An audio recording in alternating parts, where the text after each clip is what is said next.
boost гээд нөгөө электролит ус хоёр төрлийн амттай. Нэг нь болохоор лимоны амттай, нөгөөх нь бэрсүүчүрлийн амттай. Ийм хоёр төрлийн савлгаатайгаар байгаа 555 мл хэмжээтэй. Энэ ус нь яадаг ус юм бэ гэхээр кали, магний, флорид зэрэг нөгөө тийм хүний биед хэрэгтэй ионуудыг айгүй хурдан нөхөн төлжүүлдэг, дэмждэг тийм төрлийн ус байхгүй. Ер нь дэвшилтэд ус гэсэн үг.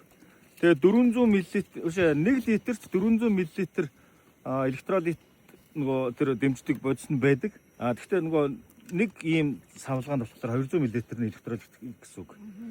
Тэгээд нөгөө одоо нөгөө хөлсөөр гадагшлуулсан шингэнэ хурдан хугацаанд нөх тийм одоо нэг дэвшилтэд төрлийн л нөгөө тийм электролит ус гэсэн үг шүү.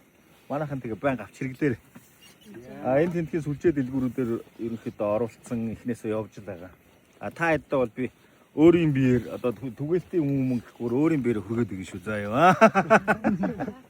За.